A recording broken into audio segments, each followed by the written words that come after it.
welcome to Lake, a news show about Bellevue. I'm Officer Seth Tyler with the Bellevue Police Department. In our October show, we'll share stories about Tech Hive, a gathering of entrepreneurs, efforts to build a world-class performing arts center in downtown Bellevue, and the Easy Rocks skateboarding competition and fundraiser. But before that, let's check out some recent stories in the news. In September, the City Council reviewed a draft plan detailing how Bellevue can best support and take advantage of its increasing diversity.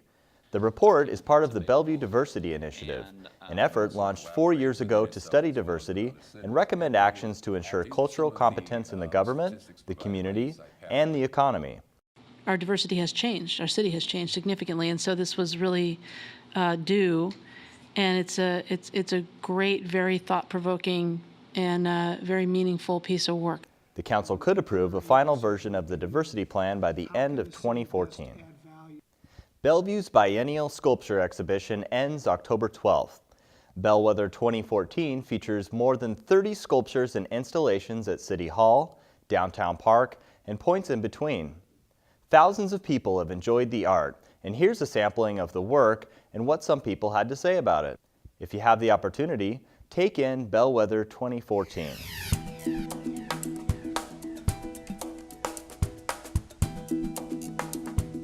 The Bellwether sculpture exhibition here at the park, I think they do a great job. I like the airplane one. The way they assembled it and it's moving, it's just interesting. It's kind of fun.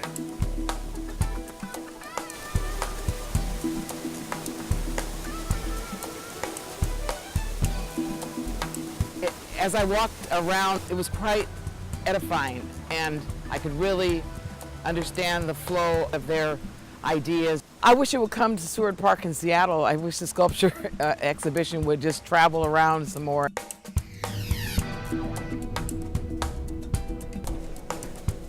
Bellwether 2014 Connect is a sculpture exhibition and an installation exhibition where we put artwork at Bellevue City Hall, in the downtown park, and on the street in places in between City Hall and the park.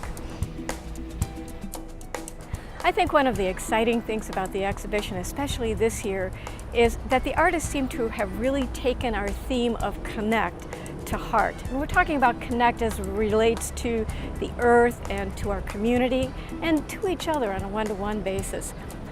As a result, we've got a lot of new work. I think maybe more new work that's being made especially for this exhibition than I've ever seen before.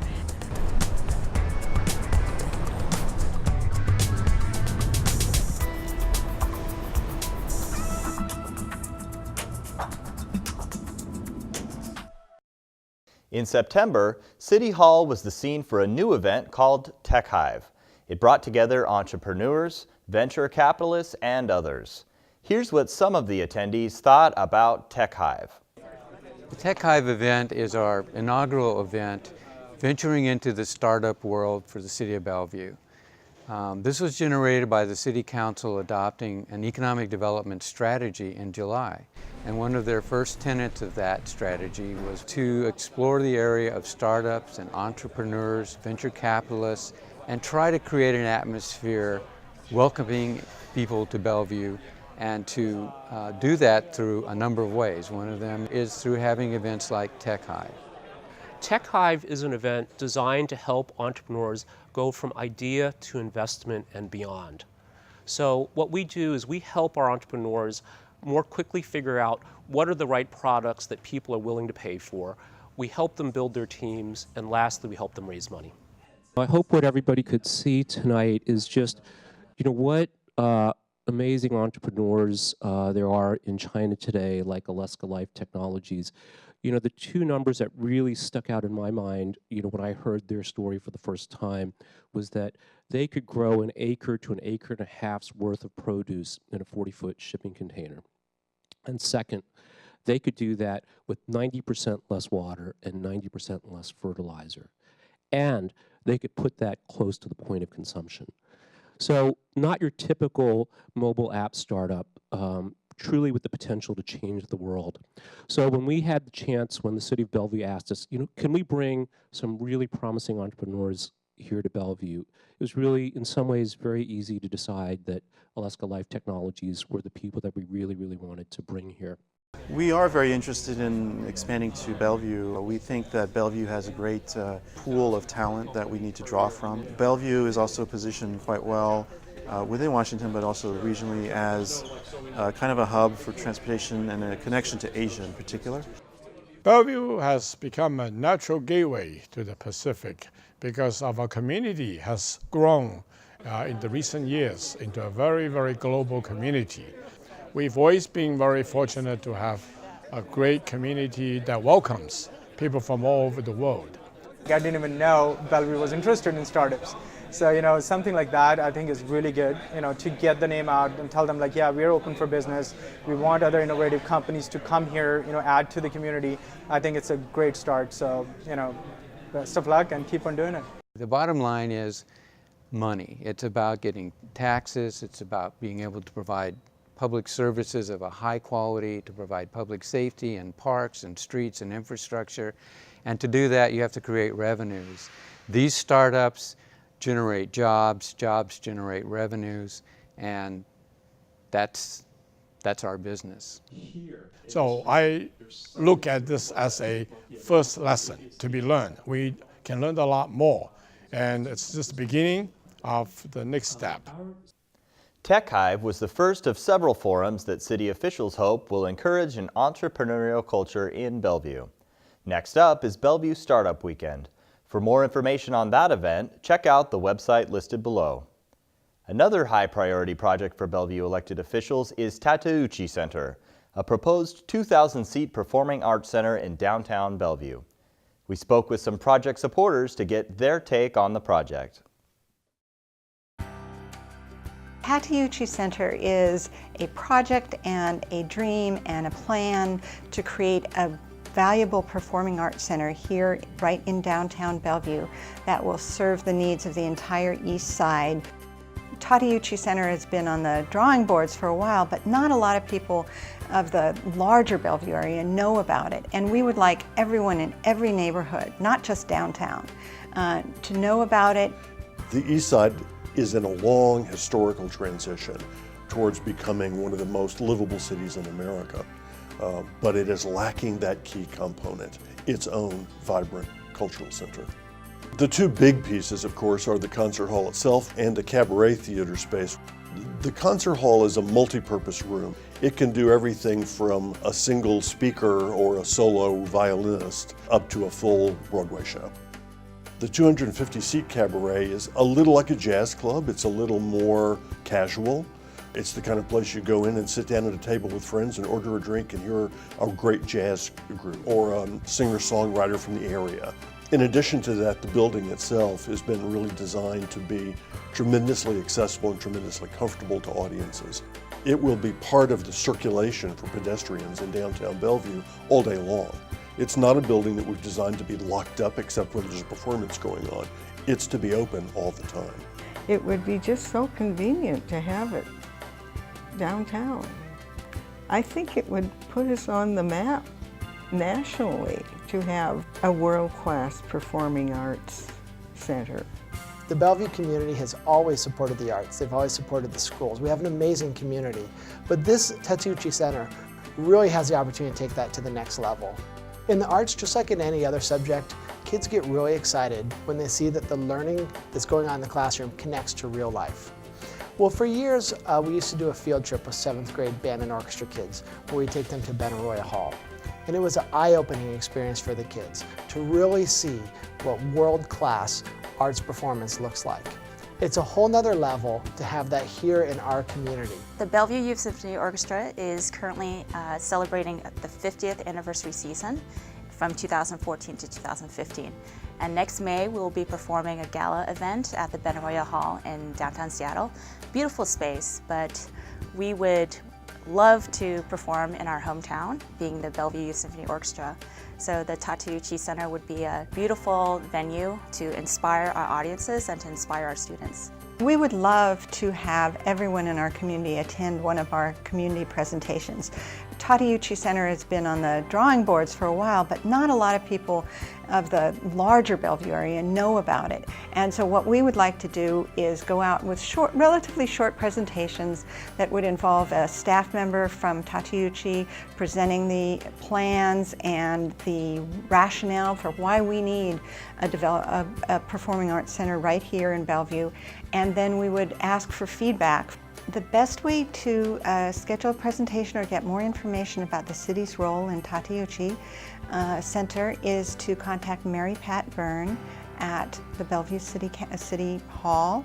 Alternatively, there is a presentation center with information about Tateuchi Center right in the middle of Winter Garden in the Hyatt complex in downtown Bellevue. Tateuchi Center needs more funds raised to be able to actually initiate construction. If anyone is interested in getting involved right now with the Tateuchi Center and its fundraising efforts, either with a donation or with energy and time to get the word out, I would encourage you to visit the Tateuchi Presentation Center in the Winter Garden in the Hyatt Hotel and go to their website, which is www.tateuchicenter.org. And you can find connections there for volunteering or donating or just getting more information. Bellevue's mini City Hall at Crossroads Shopping Center will mark its 20th anniversary with a community celebration on October 22nd. BTV stopped by recently to find out why the little space has such a big impact. So we're celebrating our 20th anniversary this year, and we decided that it would be really great to create a celebration and a party that we would all really love to come to. Everybody's invited. We're going to have live music. We're going to have bites from all the restaurants here at the shopping center. The celebration's going to take place on October 22nd at 3:00 p.m. right in front of the market stage at the shopping center. I think it's a huge benefit having Mini City Hall here. It brings in a lot of extra traffic for our other stores and restaurants. And so people really think of this kind of as the heart of the Crossroads neighborhood, and Mini City Hall is really central to that. The city decided to create Mini City Hall to reach residents who would ordinarily have no other connection with city government. When people ask me what Mini City Hall does and how we can help, I tell them that actually there isn't anything that we can't help with. Mini City Hall and Crossroads provides opportunity for people to come to a place that's comfortable, that's welcoming, and that is all about community. Mini City Hall is an amazing place which offer me amazing opportunities to meet different people, to improve my English, to know how to work with people in the American way, to enter a new path to my life. And if I have chance, I want to go back to volunteer again at Mini City Hall. It really is about a sense of community even within this little place, this tiny little place. My first experience with the Mini City Hall at Crossroads Mall was in 1996. At that time, I just escaped an abusive relationship, so I was looking for somebody to help me. The most important support that I got from Mini City Hall that day was that I had the hope to fight for my life. I got empowered to continue fighting for what it was right for me. All of us who work here feel so lucky to be able to have this opportunity because we get to connect with people from all over the world. It's sort of like traveling without going anywhere. It's just a really amazing feeling, and it feels so good to help people when you go home at the end of the day and you feel like you really made a difference in the quality of their lives and helped them to connect to the city and to each other. What could be better than that? The Bellevue Skate Park celebrated its own 20th anniversary recently with big-time skateboarders, $50,000 in prize money, and the Northwest's first super ramp. Here's a look at the high rollers who showed up for the Easy Rocks Skate for the Cure event. 20 years ago, when that group of kids went to City Council and they said yes to the skate park, the impacts that have had on the community, you can't even imagine. I can't even count on my fingers and toes how many parents have come up to me and told me what it's done for their family, what it's done for their kids. I mean, not only that, it builds self-confidence, it brings community together. I mean, we have a great community around the skate park of families. Well, thank you and good morning. On behalf of the entire City Council, I want to welcome everyone out here to celebrate the 20th anniversary of this fantastic skate park and also the life of Ethan Zakes, helping to raise funds for the Zakes Foundation in the first ever Easy Rocks for the Cure events. I'm proud as a mayor to be a city that is so welcoming to this great activity and really an art form when you see people who do it well. But as a mom, I have to say, please be careful, don't get hurt. I'm glad to see all the helmets. Good job. We're already up here.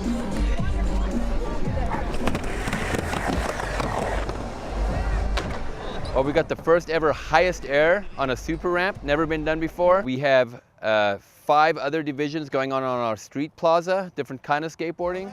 And there's a lot of money we're giving away. We're giving away $50,000 in the next 3 days. I'm 16 years old and I started skateboarding when I was about 6.5, 7. I'm excited to skate the ramp. It's super fun. It's definitely different than a lot of other things that I've skated, but I'm just glad to be able to hang out with all my friends from the States and just try my best.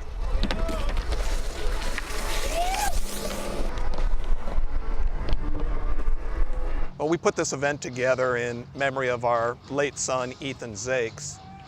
Ethan passed away from a disease called adrenoleukodystrophy, or ALD, in 2011.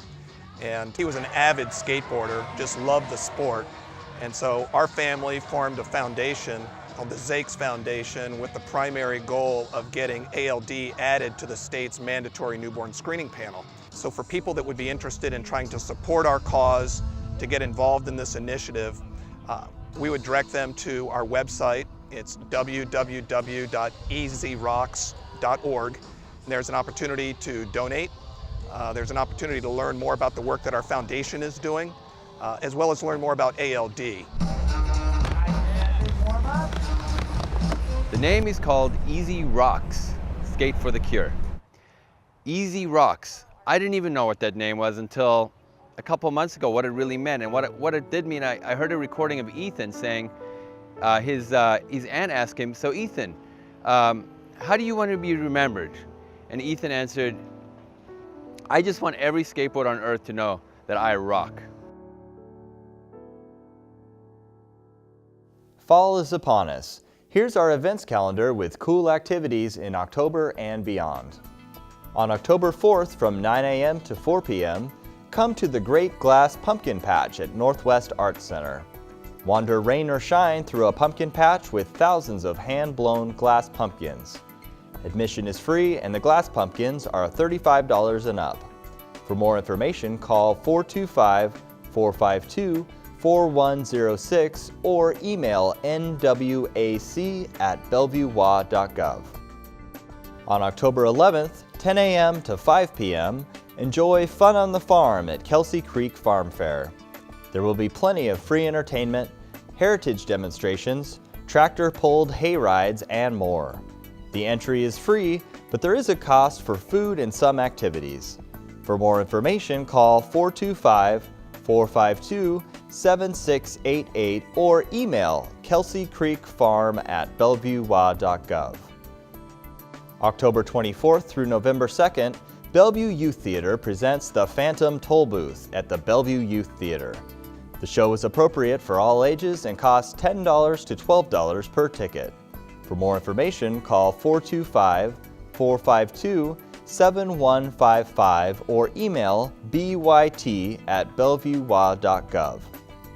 October 24th through the 31st, come to Spookfest events at the South Bellevue Community Center.